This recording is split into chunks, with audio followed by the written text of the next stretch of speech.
नमस्कार दोस्तों। अगर कोई केस एफआईआर पर दर्ज हुआ और एफआईआर पर दर्ज होने के बाद इन्वेस्टिगेशन हुई, इन्वेस्टिगेशन होने के बाद उस मामले में कोई एविडेंस नहीं आया कि आरोपी व्यक्तियों के खिलाफ कोई साक्ष्य नहीं पाया जा रहा है, और साक्ष्य भी कैसा? सारे के सारे डॉक्यूमेंट्री एविडेंस जिसमें कहीं भी कोई अपराध होना नहीं पाया गया। इस आधार पर आईओ ने क्लोजर रिपोर्ट लगा दी, लेकिन जो मॉनिटरिंग अथॉरिटी थी उसने 4 बिंदुओं पर आपत्ति जताकर और वापस कर दी दोबारा से केस डायरी कि आप दोबारा इन्वेस्टिगेशन इसमें कीजिए। आगे आईओ ने फिर इन्वेस्टिगेशन की, उन 4 बिंदुओं का जो ऑब्जेक्शन था उन पर उनका निराकरण करके और फिर से क्लोजर रिपोर्ट भेज दी गई। अब क्या हुआ? क्लोजर रिपोर्ट पहुंच गई कोर्ट, और कोर्ट ने उस मामले को कंप्लेंट में रजिस्टर करने का आदेश कर दिया।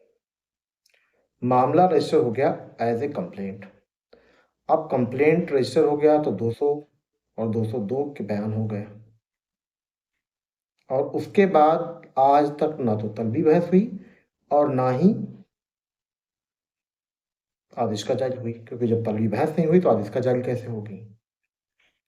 फ्रेंड्स, ये एक केस है झांसी का, और ये क्लाइंट मुझसे मिलने के लिए आए थे। अभी 2 हफ्ते पहले मुझसे मिल के गए हैं, और ये एक 80 वर्ष के बुजुर्ग हैं, और इन्हें थोड़ा सा एक डर है कि अगर ये जीवित नहीं रहेंगे तो इनके बाद इनके बेटों के नाम पर ये केस चले और कोई प्रॉब्लम हो। अब मैं आपको मैटर बता देता हूँ।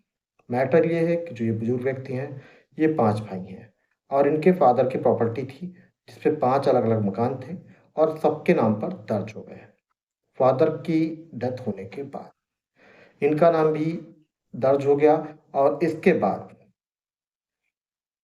कुछ भाइयों ने अपना शेयर अपने बच्चों के नाम पे दर्ज करवा दिया, और इसके बाद इन्होंने अपना शेयर, जो अपना हिस्सा था, वो अपनी पत्नी के नाम पर दान कर दिया।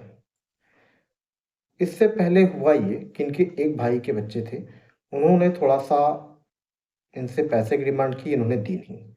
तो इस बात पे ऑब्जेक्शन लगाया कि 2005 में इन्होंने मकान ये अंतरण करवाया, म्यूटेशन करवाया, और उससे पहले इनके फादर ने, जो बुजुर्ग व्यक्ति हैं, इनके फादर एप्लीकेशन देते रहे, लेकिन उसके बावजूद भी मकान के नाम पे अंतरण हो गया। पूरा का पूरा डॉक्यूमेंट्री एविडेंस था। मैंने सारी चीज़ों को एग्ज़ामिन किया। क्लोज़र रिपोर्ट एकदम से फिट थी, बिल्कुल सही थी।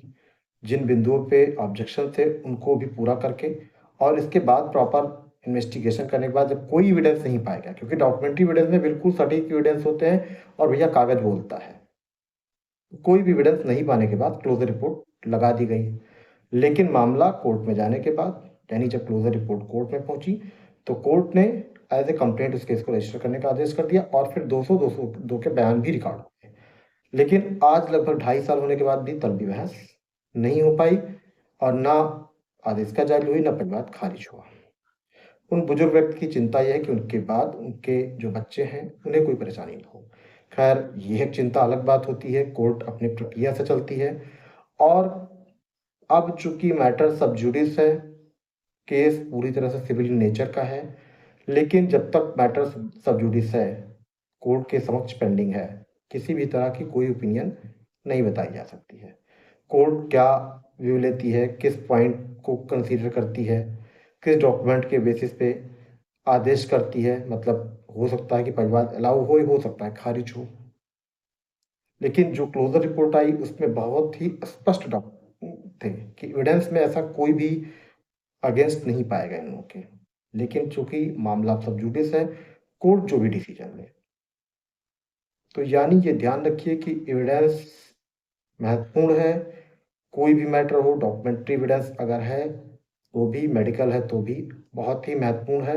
क्लोजर रिपोर्ट लगने के बाद भी कोर्ट के पास ये विवेकाधिकार है, उसका डिस्कशन पावर है कि वो उस मामले को कंप्लेंट में रजिस्टर कर सकती है, और आगे 202 सीआरपीसी का बयान जैसा हो चुका तब भी बहस के बाद कोर्ट चाहे तो परिवाद को खारिज कर दे या आदेश का जारी कर दे, लेकिन ये कोर्ट का विवेक होगा, कोर्ट का निर्णय होगा।